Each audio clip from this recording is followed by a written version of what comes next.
Hey, Jonathan. Yes. What's up, buddy? Hey, Connor. Good to see you again. Hey, Kevin. Hi, Jonathan. Where are you at in the world? Where are you both at, if I may ask? I'm in Atlanta, and Connor's in his. Connor, are you in Byblos or are you in Beirut today? Today I'm closer to Beirut. Oh my gosh, I always forget the name of this particular city, but it's kind of between Byblos and Beirut. So, just but I Wow. at this point I'm ready for us all to come back to the States, man. It's time. We got to get back stateside. Yeah, Is man. that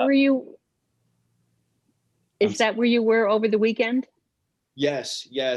Oh, So for goodness sakes. it was like 3 or 4 in the morning most of the time when the calls were starting. So I was trying to get on as many as I could, but some days I was just ready to pass out. Yeah, I bet. Well, I think people are sort of creeping in, which is really good. And I actually see Lisa walking into her home. Yes, we just got back from Georgia, so I'll probably put you on mute as we unpack. Okay. Now, what's the temperature like right now up there in Beaufort for you guys? Is it pretty cold at the moment? In the 50s, high 50s. Okay. But it didn't start that way this morning. No, 30s. Oh gosh. And my son lives in Woodstock, which is close to Atlanta. Oh yeah. I know Woodstock. Okay. Yeah. Okay. Well, sorry, then you know it. You know the Atlanta area. I actually live in Marietta, which is on the way to Woodstock. You pass through here. Yes, I do. Yeah. Our house, our lake house is actually in Lincolnton, Georgia. Lincolnton. Okay. A little west of Augusta. Okay. Oh, okay. Yeah. Lovely. And what lake are you on there? Thurman. Okay. Storm Thurman. Yes. It used to be Clark Hill. Oh, okay. Yes, I know that. All right. And we've got Rosemary and Betty and Janet and Karen, Dana. So guys, I'm just going to mute you and take off if you don't want to watch me unpack the car as I listen to you. No. Okay. Well, I would like to get started, and let me see. I think everybody's coming in. Well, we have some more. Yeah. And Lydia's here. Betty Shamley, you're here too. Okay.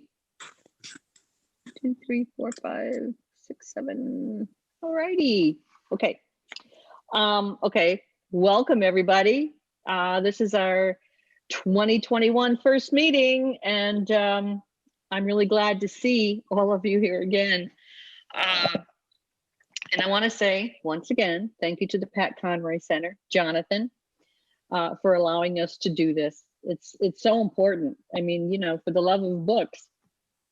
I also I've connected with Vince Spinato and for the February meeting, and the book is called My Pursuit of Beauty, A Cosmetic Chemist Reveals the Glitz, the Glam, and the Batshit Crazy. Can I say that? Anyway, I'm waiting to hear back to see if they're available for February. And I also want to mention, I did attend the virtual slumber Zoomathon over the weekend for the Pulpwood Queens. And I happened to see our guests there and listen to their great discussion. And I also found out that Main Street Reads is a bookstore in Charleston that is going to be carrying any Pulpwood Queens book. So if anybody is interested, they can go online or they can visit the store, because that's where you will always be able to get a book. Someone had said that they had a hard time finding Spellbound. And so if this happens again, there's an outlet for someone.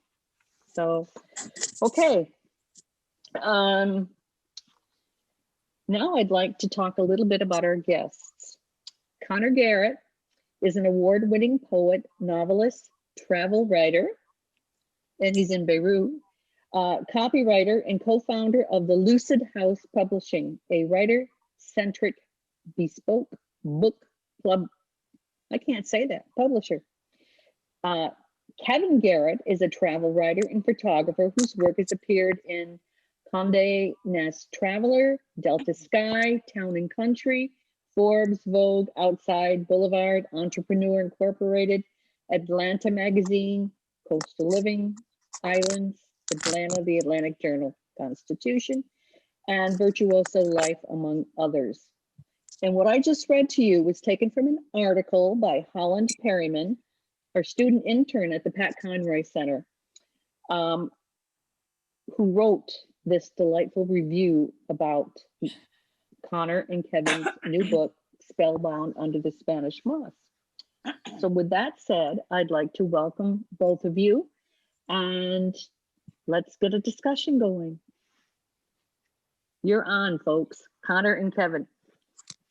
Well, first off, thank you so much for having us for your kickoff meeting for the year. This is a huge honor.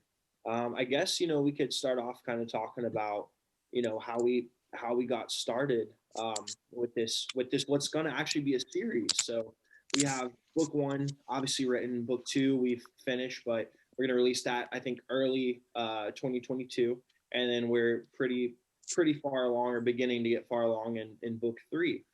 So it's actually at least a trilogy, and it may be more. One of the early things that we decided years ago was we were inspired when we'd seen Big Fish, and we thought, okay, this is a father-son story, and it meant a lot to us just seeing it. And I think that probably was a little bit of the seed that got this book started before we ever began putting pen to paper. So what we loved so much about it was obviously the sentimentality. We loved the whimsy. We loved the sense of humor. And I think for us, we also loved how there was an incredible amount of character development. If you watch that movie, you see the father and the son, and how both of them kind of develop, or at least especially with the son, him kind of revisiting his father's stories through a different lens. And so I'll just start off with that, and then I'd actually like to pass this over to my dad to have him kind of explain where we went from there. Well, I want to reiterate also, thank you so much for having us on tonight. Thank you, Shar. Thank you, Jonathan. It's an honor and a privilege to be here tonight. And I said over the weekend, but I say it again, the opportunity to write this book with my son is the high point of my life up to right now. This was an amazing thing. And I think that, we were inspired by, and after we watched The Big Fish, we just said, we've got to write something. And well, what would it be? We want to write a Southern book. This is what I know. I grew up in South Georgia on the edge of a swamp, and just, terrified of snakes. We've got a snake in the book. We have an affinity for Southern characters and the characters that they are, and just had a ball bringing them to life. And I enjoyed our daily WhatsApp discussions as we were working on the book, as we would debate on what moved our characters to be in the book or be in the story at this particular point. What's going to move them and move the story along further? Why were they doing what they were doing? And it needed to be believable to both of us. So, we had to come in with ideas every day, and the best idea won. So it never turned into a competition between us on it, as to who got credit for what. It's just best idea wins. And so I don't know, did I answer your question or your prod there, Connor? Yeah, absolutely. And to kind of piggyback off of that, I think, and this is, I don't know how many of you guys from this group are writers, but I would assume, a lot of times readers also love to write. It's great to kind of be on both sides, and whether that's just journaling, writing grocery lists, whatever you're doing. one of the so for us, I would just say this, that if you're, especially if you're working on something long form, and especially in the realm of fiction, um, it's really easy to fall in love with world building, and I mean that in a very specific sense, right? To actually create a world, because it's fun. It's like, that's really where it's like painting with your pen, because you get to work on the scenery and the setting. But I think I'd like to say this as just something that we apply very strictly to our process, but could also help any writers that are listening, is we really wanted to make sure that we were leading with our characters. So we used our characters to explore the setting, as opposed to trying to do it a bit backwards and insert your characters into your setting. You need to use your character's eyes to help create your setting. So as you're writing, you need to think visually about what they're seeing, where their footsteps are going. In fiction, that can be tough a lot of times, because you may need to actually draw out physical maps. It's why a lot of times you'll see, whether it's Lord of the Rings with J.R.R. Tolkien or whoever it is, they're literally drawing out maps. It's so this way they start to have a real physical place in their head. Because even if you're talking about something that's whimsical, magical, you still need to have something concrete to go off of. But again, your characters are not a prop for your setting. Your setting is supposed to be around your characters. So I don't know if that helps at all, but so I think that's a jumping off point. I don't know if you ladies have any particular questions, or but I would love to make this as collaborative as possible, and just discuss anything with you guys. Well, I'm kind of curious about, you guys are living in really separate time zones. How do you correspond? As you said, you use the WhatsApp, but is that how you do all your writing together? WhatsApp is an enormous part of that. Dad could also explain about Google Docs, how that's been such a critical technology for us, critical platform. Yeah, I have a writing partner who lives in New York, and we use the Google apps, and we use the final draft, where you can both be on there at one time. And it's also great that it's cloud-based, so it saves automatically. So I just like that you're not running into the same issues. It's real time. You're not running into the same issues that you would working on Word, where you have to send back and forth. I mean, what if you send the wrong draft? It's a lot more fluid. I think it's like a godsend for all writers. So. Yeah. Well, that's a big time difference too, I would assume, between. Oh yeah. Oh yeah. Well, and Dad, maybe you could speak on the time difference and kind of how we've worked through that. Yeah, I think that having WhatsApp and being able to do the video call every morning, like we realized early on, we're going to miss days, and we just need to make an appointment. And whether it's me being up at night, or me needing to get up early in the morning in order to be able to speak to Connor at a reasonable time in the afternoon for him, meant a 7 a.m. phone call for me. And we did it day after day after day. And, unless I got a commercial photo shoot where I had to leave town for something, we didn't miss those. And even when I was on the road, on my scout days or whatever, on those jobs, we would get on that call together, so that we never lost our rhythm as we were putting the stories together.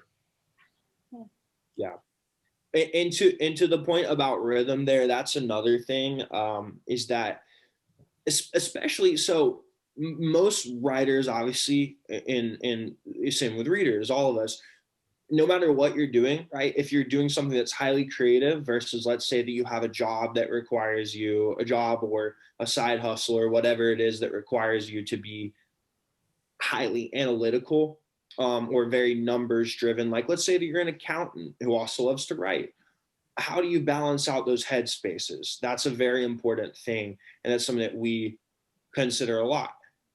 Because, my dad, in his case, he does work a creative profession, but there's still an enormous difference between sitting down and writing fiction versus crafting up emails to send to potential clients, versus, in my case, writing up maybe blog articles that are trying to drive people to buy products, right? It's still different goals, a different kind of creativity. And so that's why what he was mentioning just now about rhythm is really important, because you have to have momentum. because you want to stay invested in that headspace and really stay in that setting and stay emotionally connected to your characters, because you can also get to a point where if you're not careful and you're not really staying in tune with your characters can begin to sound like whatever you're going through in real life, or they can begin to sound like what you're experiencing in real life, which can be good or bad, but it can create inconsistencies. And so you just need to be aware of whatever elements may be seeping into your story. So this way, there's nothing in there that's unintentional. So it's okay. Look, happy accidents can be great. I love them. They're awesome. But I still believe that you want to have most things accounted for. And if there's an accident, you still need to be aware that it happened. So this way you can decide if you want to keep it or not. You don't want anything to be unaccounted for, if that makes sense. Mm-hmm. So sorry, we're kind of freestyling here. So, anytime you guys have questions or anything, let us know, because, we're just happy to be here, and we want to make sure that we're, hopefully that we're providing any information that will be valuable or useful or helpful. So, just let us know what you guys want to talk about, and we're here for it. Well, Connor, questions, anyone? Sorry, go ahead. Thank you. No. Go ahead. Okay. Please. Yeah, I think I would just continue on that lane with the rhythm thing, because, I knew that we would have a writing appointment each morning, and then we would work hard for that hour, those 2 hours, or some days longer. But, that's probably about the stint of it each day, is that because I knew that we would have that, everything that we were working on was percolating. During the night, I would wake up with ideas and things, and I would make notes on that, and almost like a crock pot, where you just put your roast in and just leave it there for the day. And our ideas were coming along for the book that way. So, would you talk a little bit about what it was like or what it is like, I should say, to write a trilogy? Did you know this was going to be a multi-book project when you started out, or did that become apparent at some point in the course of writing the first book? And does it shape the way you think of the individual books, knowing that they're part of this larger project, this larger undertaking? Dad, do you want to answer, or do you want me to jump on? Go ahead and take a shot, Connor. One sec. Yeah.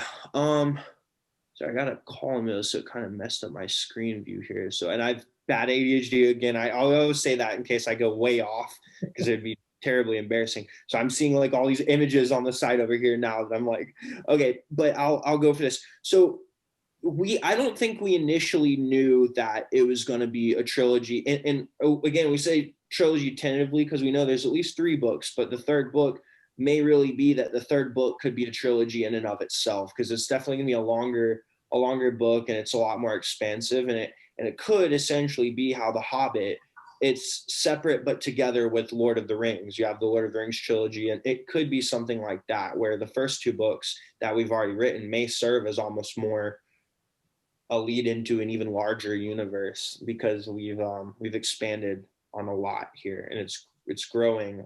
But I think you're not going to be disappointed in the way it's growing. But anyways, here's the thing about it. When we first started writing, we felt like Spellbound was probably a one-off book, because we had Big Fish in mind. We weren't trying to write a clone of Big Fish or anything like that, but it book meant so much to us that it was definitely a large creative inspiration. We were also looking at Pan's Labyrinth. We were looking at a lot of different things, kind of drawing from, and then obviously our own lives, the people that we've met. But as we started to near the end of Spellbound, we just kind of felt like, where do they go? There's something there. They go somewhere, and it's important where they go next. There's still a lot to explore there. But what we kind of decided with the second book was that as we sort of knew that there was going to be a second book, we sort of decided that it may be a little different, in the sense that it's not necessarily going to start off seeming to center around the same characters as the last book. So initially it almost starts off, it's set down in San Juan, Puerto Rico, the second book, which is one of the oldest cities in the Western Hemisphere. I mean, you have beautiful pastel colored buildings where the streets are designed to be just wide enough to where the wind, it's not going to be hot, but it's just wide enough where the breeze can kind of blow through, keep it cool. You have the old fortress walls all around the city. I mean, it's just in cobblestone streets. Again, kind of some of the same elements that actually drew us to Savannah and the surrounding area for the first book were sort of what drew us to San Juan. It's a setting that lends itself to magic. So we knew we wanted to explore that setting. And the second book actually centers primarily around a perfumer, but a perfumer with some pretty extraordinary gifts. And, you will see Raven, you will see Gareth, you will see Samuel and some of the other characters from the first book in it. But the way that we kind of bring them back into it, it's a bit, almost starts off like a cameo appearance, and then their role grows, and then their significance is enhanced as the story goes along. And with the second book, it was kind of clear early on that there was going to be a third book, whereas Spellbound, it wasn't really till we were at the end.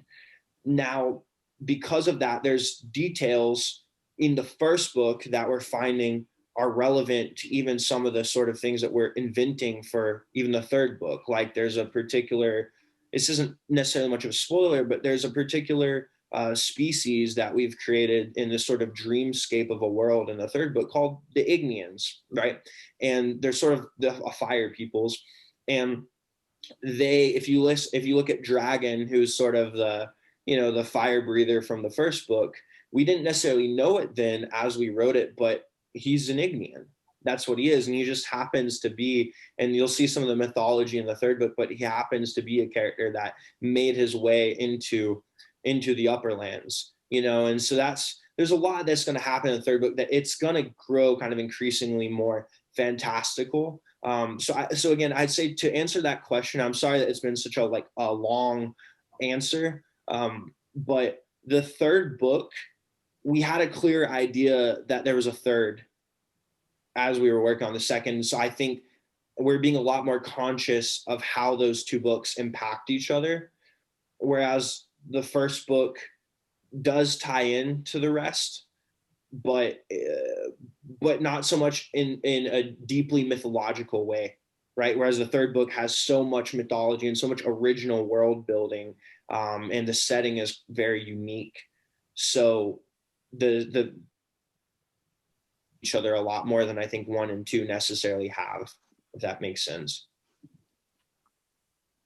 So will Gareth and Raven be the central characters in all 3 books, do you think? Or are you going to bring, Raven maintain there as the lead characters? They're going to be. Raven definitely. I think Raven is sort of the ultimate protagonist here. Okay. Gareth to an extent, yeah, but Raven is, I think Raven is a character like, you don't have to like all the characters you write, certainly, but I think Raven is definitely an inspiring character for us because she's really struggled, I mean, she's had to fight through a lot, and has had to frame up some misfortunes and turn them into blessings in her case, but I think that's something that's she inspires us, so she also inspires us to want to sort of highlight her and showcase her, and I think she continues to evolve, and she continues to evolve, definitely. Do you? Would we be safe to say that Raven is playing a larger role in book 3 than she does in book 2? Yes. Yeah. Because Raven and Gareth aren't introduced in the beginning of book 2. We brought them in. We intended to write a different book there, but it was informed by the end of book 1 that we knew we were going to have a second book and we were going to work those characters in, although they weren't necessarily going to be the stars of book 2. But Raven has come back out and will be standing up, shining brightly in book 3. And I think Evangeline as well. I think she has a very minimal role in book 2, very minimal. Whereas in book 3, she's probably of the original characters. She's probably the second most influential character in book 3 out of the original characters. There's gonna be a lot of new characters introduced in book 3. Again, book 3, I'm so excited about already. Like I cannot wait to share it with you guys because it's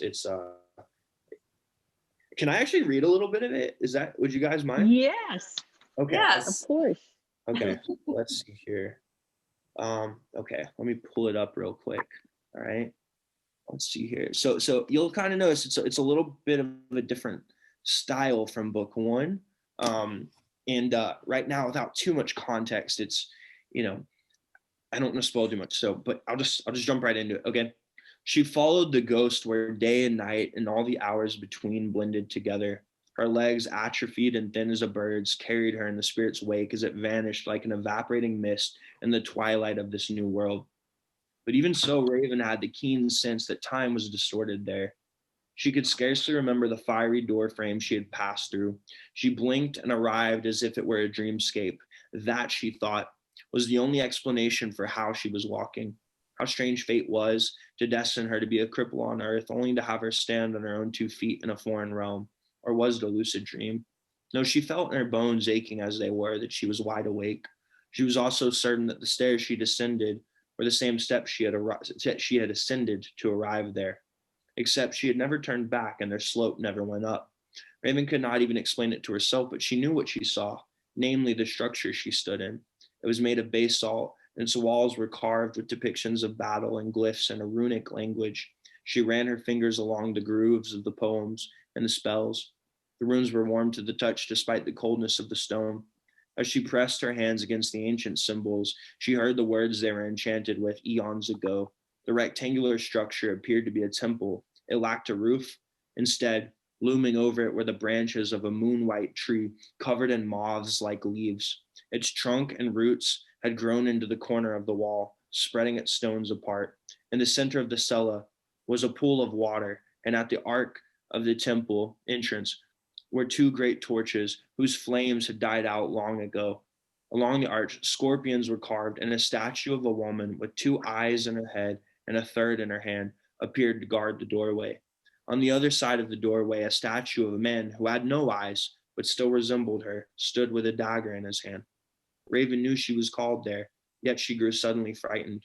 She walked back towards the stairs she had ascended.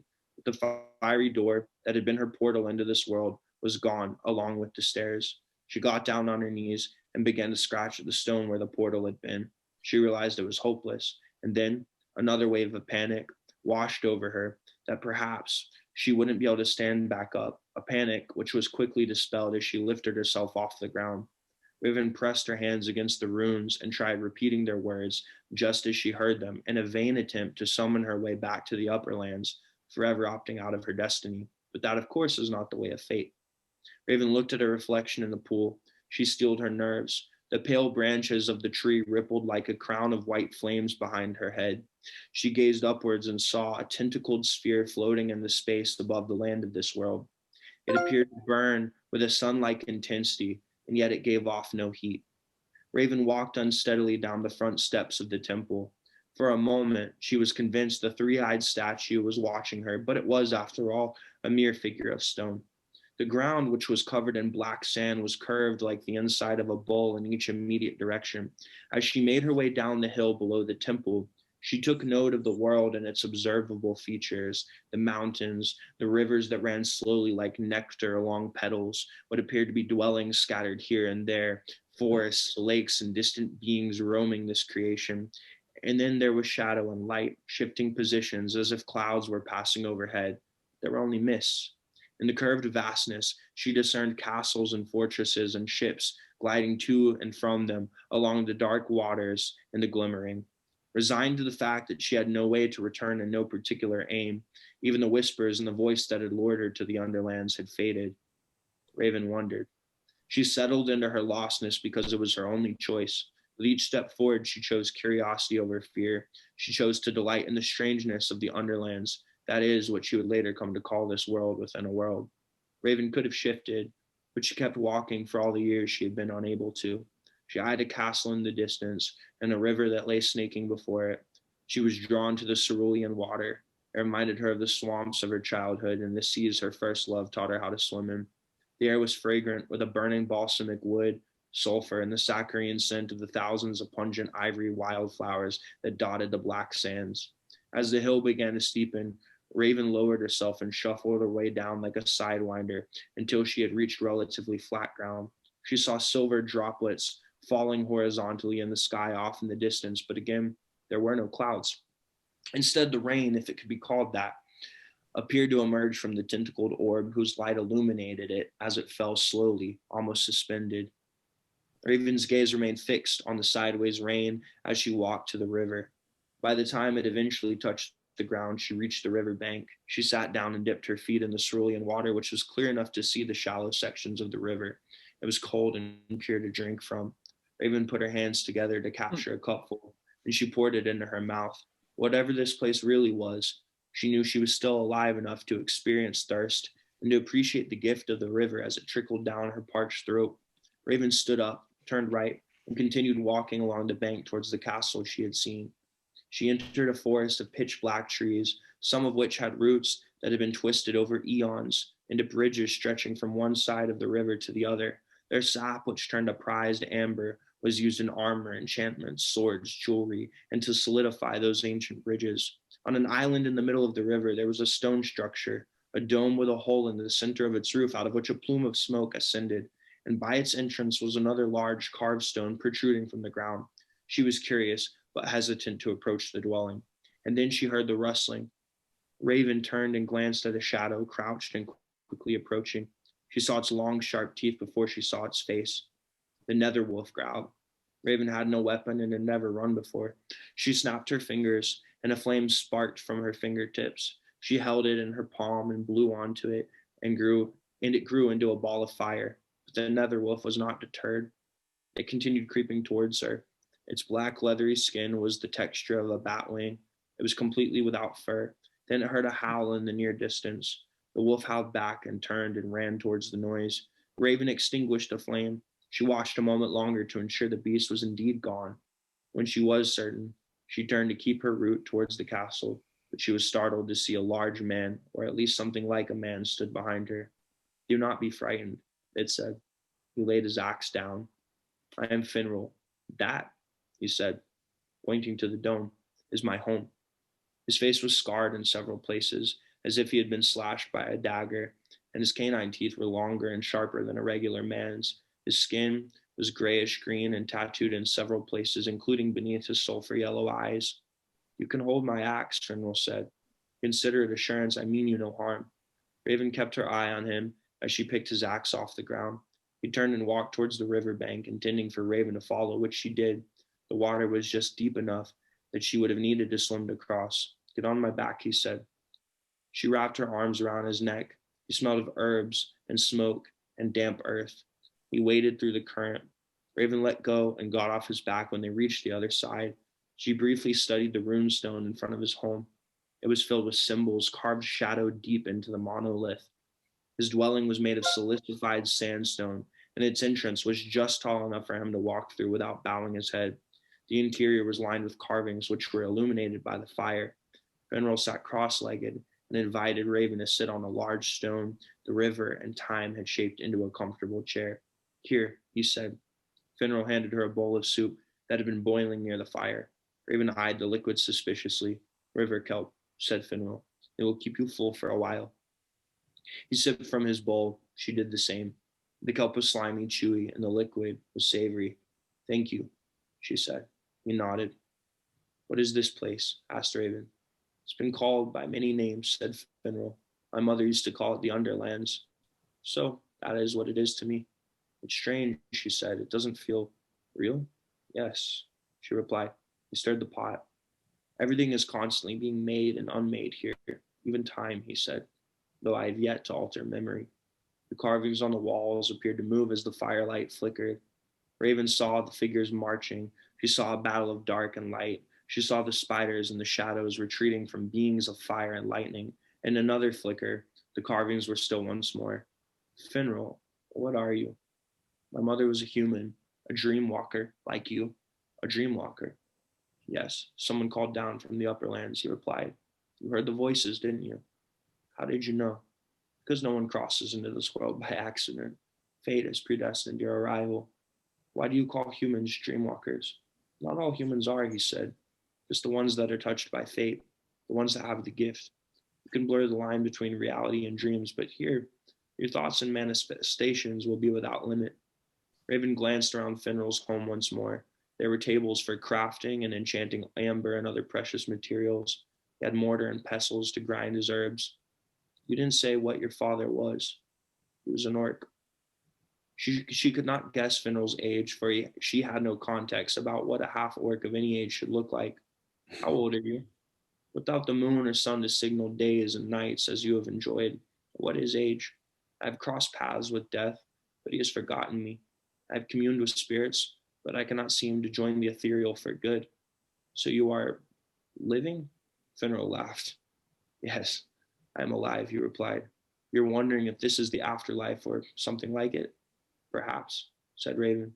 Has it occurred to you, warm blood, that life and afterlife are one and the same? The dead are not so far from living, and the living are not so far from dead after all. She watched the fire slowly consuming the black wood. Why did you invite me into your home? Asked Raven. What do you want from me? I think we can help each other. You have a purpose here. By now, you surely know that. Warm bloods and dream walkers do not come here often. I think our journeys may be entwined. You see, you need me to help you get whatever it is that wherever it is that fate intends for you to end up. Why do I need you? You've been being followed from the moment you arrived in the Underlands. Did you know that? No. By you? By another. And that is precisely why you need me. I can help protect you, and I know my way around here. In fact, this is all I know, which brings me to why I need you, warm blood, said Finral. My mother told me stories about the upper lands. She described your sunsets, your moon, your cities. I want to see with my own eyes. You were born here. Yes, said the half-orc. And I think that though fate, like death, has forgotten me, I may gain favor if I help you. At the least, if you're meant to return to the world above, as some have, then I will cross over with you. Then, when it is time to come home, I will be sought out. You simply want to accompany me, asked Raven. That is all you want. Yes, and to offer my axe because you will need it. So that's the start of book 3. That's the beginning of it. So it's a very different kind of book from book 1 and 2, but that's the beginning. Great interaction. I love the character, of him already, Thank you. The depth is a lot of depth there. Mm-hmm. Thank you. So we're early on that, but it's going to be a pretty big world, completely, just a completely new setting, a dreamscape where we can be completely free to create and to invent things. So, it's going to be fun. I will close that up now. Let's see, there we go. Oh, yeah, that's it for the reading. That was wonderful. I have a question is, what is the most difficult part of what I call this artistic process? Well, Dad, what do you think? What do you think the most difficult part is? The most difficult part, I think it's just that initial decision to what are we going to target toward and to get started. That seemed to be the hardest part, was to narrow down our choices. We had a big pile of ideas. What is our story? Who are our characters? Where do we want them to go? And where do we want to take the reader, by the end of the book? And we had a big pile of ideas as we began with this. And I think that once we got into that, and, as we mentioned before, once we got into that with rhythm and just cadence, pounding it day after day, it started to carry us. And I said, you know, so I think that's the hardest part, is just getting into that, where we were daily at it, and we were daily on one idea, and we weren't filled with doubt, and we weren't editing ourselves as we went along. We were in a hurry to see where they would take us, you know, after we had started it. We felt, and I don't know for you, Connor, but I did feel like the characters were leading us, you know, as we got near the end of this, both of the first two. I would agree with that. I think this was the first time where I finally understood the different quotes about characters writing themselves. I'd always thought that it was sort of like a writer platitude, like that it was a bit empty when people would say that. But I think Spellbound was the beginning of kind of understanding how that's true and how you can tap into that. And, you know, now that's something that we'll get to carry with us in every project and anything we work on. Now it makes sense. It's like you can hear something a million times, but until you're able to properly put it into practice, it remains a quote, right? I think to kind of piggyback off of that, I think one of the biggest creative challenges is, especially when it comes to fiction, because writing fiction versus writing nonfiction, they're just different processes for sure. We always like to hear this idea that there's no wrong decision in art, right? There's a lot of times where that's the general idea. People want to think there's no wrong decision. And it's funny when you're talking about books and sort of a creative pursuit, because it seems to be subjective, but there is a such thing as a bad decision. You know, there's a reason why M. Night Shyamalan, as an example, as one example, there's certain movies of his that people love and they accept that the ending makes sense. And then he's had a whole bunch of movies where the audience, even though it's not their universe, they feel almost let down by his decisions with his endings. And I can say that because like now I've experienced it where I loved Unbreakable, I loved Split, but then his third movie that he sort of wrapped up that trilogy, honestly, it was hot garbage, the decisions. But I had to tell myself at the end, I'm like, well, it was his universe to jack up, but he did jack it up, right? And so that's kind of a funny thing, is that in art, you know, we're looking at like honestly, and Jonathan, like I'm telling you, dude, I wish they just let us let us mess with the third, because I love the first two so much that like, dude, give it to someone else, you know. But yeah, that's the thing about it is art is supposed to be subjective, but I think it's funny because you can find that in fiction, you kind of know when you're going off in a bad direction. And I think you want to be loose and you want to be free. And so I think that's kind of this little like tight rope that you try to balance on, is like not being overly critical. You want to stay loose. You want to stay creative and in the moment and use momentum to drive things forward. But you also have to be super deliberate. And that's a really tough one, honestly, is just balancing on that tightrope between, again, the seemingly subjective, but kind of knowing that there are wrong decisions. Like it's not like nonfiction where, you know, you want to put pretty colors on what really happened, but you have what really happened. So there's less choices to make, right? Your choices are aesthetic choices to your world. Like that's really what it comes down to. They're aesthetic choices, they're perception choices. Like how do you frame this real event in a way that plays with the psychology of the reader? But if you're writing in fiction, you can do things wrong on every fundamental level. And so it's kind of scary, ends up being used a lot in writing. And I think it's kind of a dramatic word for something that we're like pretty privileged to get to do.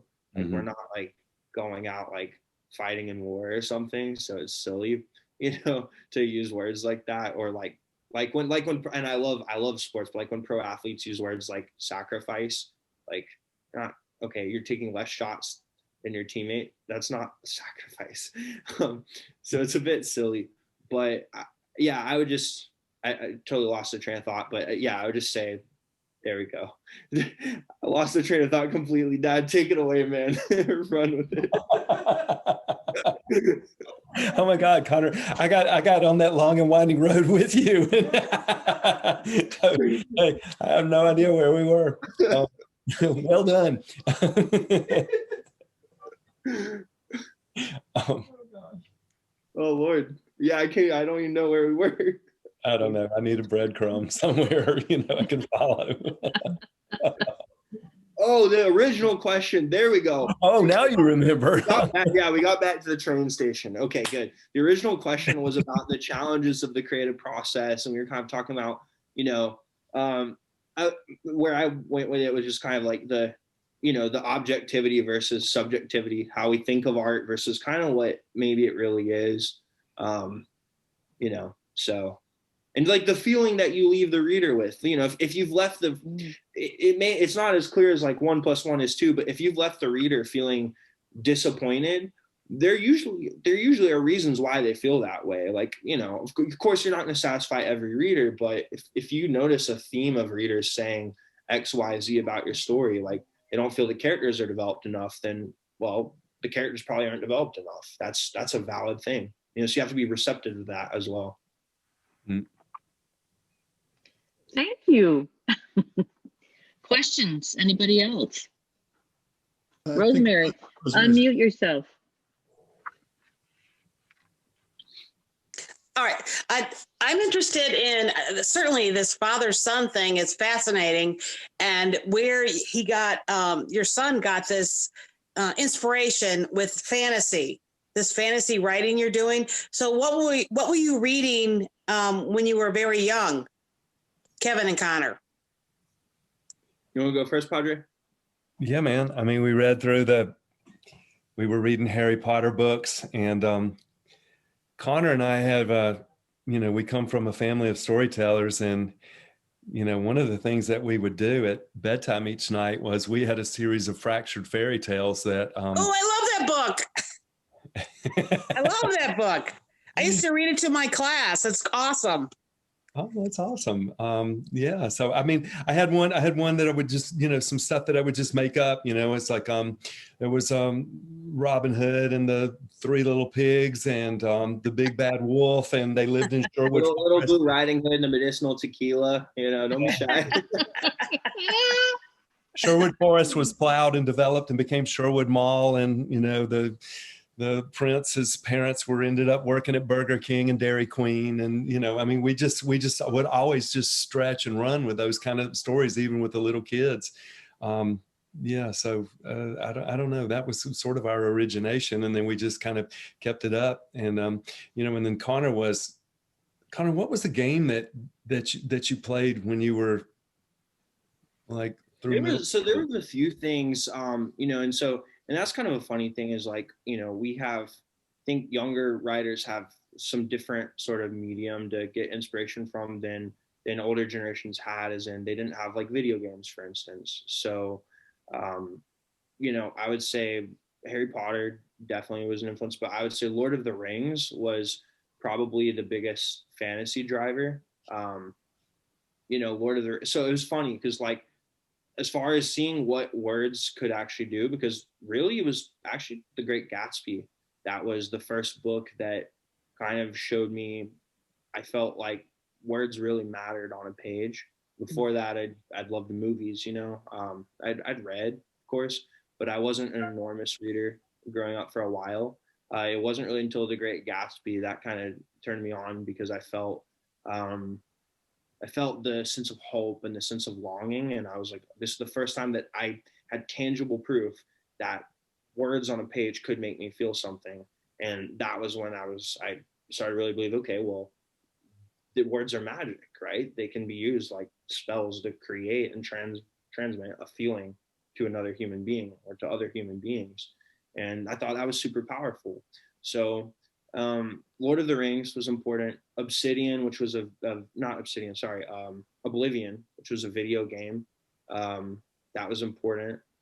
Even though it's sci-fi, Fallout New Vegas for the world building was very interesting. What they did there was they actually they sort of reimagined if the Cold War had turned hot. And so it was kind of an alternate universe that was set out in Las Vegas. And so just a lot of, a lot of really imaginative open world settings. So every decision you made would affect an outcome. So yeah, those are, I could go on, but those are some of the big ones for sure.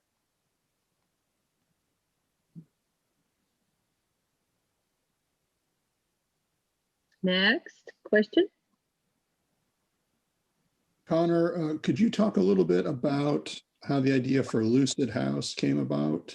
And Absolutely. I think we may have a cameo appearance by your mom. I think I saw her in the lower corner of Kevin's screen. So if Echo wants to jump in on this conversation too, that would be great.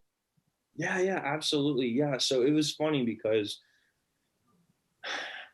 I'd heard my mom through the years when she was really promoting her own work. It just, the pattern was, it seemed to go a lot better than when she was working with large publishers. They were getting more sales, and they had more control. The books weren't going to get remaindered or anything like that. They were just happier, basically, in the end. And I saw that, and I'd heard her talk enough about different business models, and in hearing it, I felt, and this was coming from where I was coming from. I felt like when I was in college, as an example, I would notice that if I would ghost write other people's papers, they would always get A's. But if I had my name on my paper, the same paper would get a B or a C every time for the same paper. But if I ghost wrote everyone else's papers, they would always get A's. And so I thought that was, and I think it was because, I don't know. I think I wasn't always the easiest student, if I'm being honest. So I think maybe there was some bias. I don't know. Anyways, though, so that put in my head, though, that I didn't necessarily want other people to sort of dictate my fate creatively or anything like that. And so it was a combination of hearing my mom talk about sort of what she saw as issues in the industry, and then on my end, kind of not really wanting to, kind of considering, I guess, where your validation comes from. Like, do you need to wait on someone else to sort of give you a seal of approval? Or, like, why, for instance, why do you need the approval if the end result may be better going another direction? And I think at the end of the day, when you think logically, you want the best result, and you want your writing to speak for itself. You want to make sure that whatever you're doing is as great of a story as it could possibly be. So I think Lucid came from a combination of wanting to satisfy sort of some of the vision that my mom had been talking about, and just thinking, okay, why don't we just execute on that ourselves? Why are we gonna wait for someone else to create this or do this? That was a large part of it. And what I mean by that was really the author having creative control, the author having control of their rights, basically not screwing authors, essentially. Because one of the big things that I noticed was, and just even seeing like how a lot of publishers weren't transparent about the results. So they wouldn't really just straight up tell all the time what the sales numbers were. And coming from also a little bit of a digital marketing background, I found that problematic, because we would need to look at data all the time, right? If you're going to write website copy, you're going to write emails, you need to know that they're converting. You need to know what the rates are. Who's opening them, what the click-through rate is. I mean, and so the fact that there was no data accessible in a timely manner for authors, a lot of times, like they'd get quarterly reports.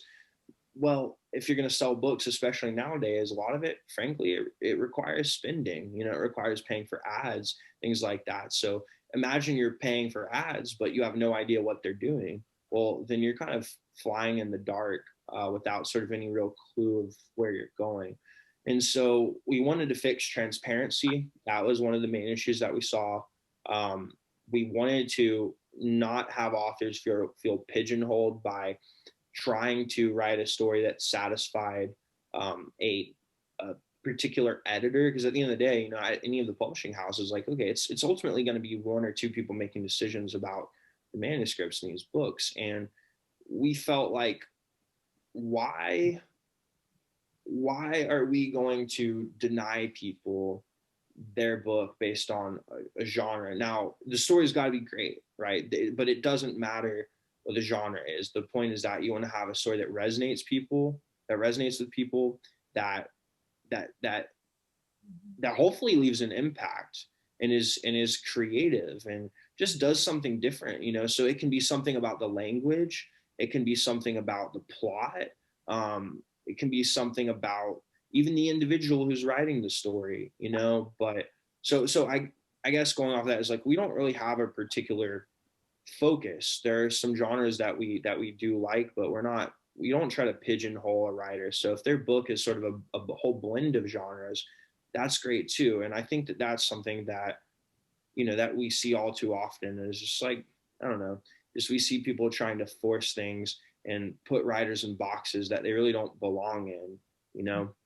Like I think even, you know, considering our trilogy sort of goes from, honestly, magic realism, it's fantasy, it's, you know, it's kind of is going to end up being a whole bunch of things. And I think, to be fair, that's even kind of what Stephen King's done, right? Stephen King, you know, his stories, they may all be in a shared kind of multiverse there, but he's definitely not restricted to genre. I mean, they can be dark, but he can go from fantasy to sci-fi. And, you know, so the way that we can be our best selves as writers is also to be able to have that freedom to explore and that license to go after the story that we really want to tell. So that was a large part of it. So would you consider prospects for movie rights? Prospects for movie rights. Movies. What do you mean by prospects? Well, have you considered making movies from your trilogy? Yeah, absolutely. And that's something that we're still kind of sorting through that, because we got sort of a bit of a deal offered to us early on, and we're frankly, we're still navigating to see if it's we've signed it, but for one book, but there's three, and so we're sort of navigating to see if it's a partnership that makes sense, because there may be a couple other options that we could potentially go with here that may serve us better. So we're just sort of seeing what happens with the first one. Frankly, we may have signed this little deal for a little too long, so we'll see though, because the time will expire on it, and then it'll give us some nice little leverage here. So yeah, but we would love to see it turned into movies. You know, we've kind of learned, and this I think, if any of you guys are writers, we've learned that there's a lot more power now in the writers' hands than we thought. There's a bigger appetite in the market by these studios, whether it's Netflix, whether it's Amazon studios, whether it's even Disney. By any of them, there's a lot more of an appetite than we necessarily knew is out there for material. And so what we're learning is, like, it doesn't necessarily have to be that your book is already a bestseller. Your book is it's like, is someone going to read it? Are they going to see it visually? You've got a chance now, because these studios are buying book options to just option left and right, and sometimes they're not even getting made, but it still means that as a writer, you're going to get paid for your work, which is, you know, there's definitely a financial incentive in it. You know, I mean, ideally you want to satisfy both. You want to write great stories and get paid, because, you know, food is nice, so being able to buy your food is good. Keeps you alive. You know, we like it.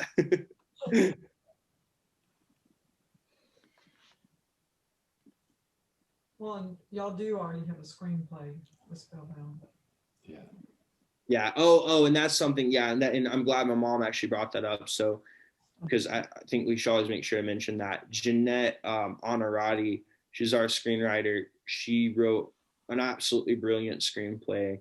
She took what we've done with the book and added great humor, great sentimentality, and I think some things that would translate to help make it even. I think right now Spellbound's definitely a family book, but I think if we are fortunate enough to also see it get made into something that could go on screen,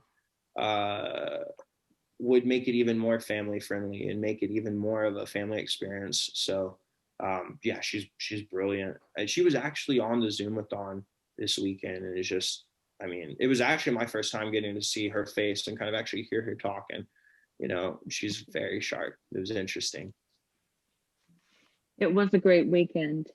And as ever, this was a great discussion and loved it. And as I'm sure everyone else did too.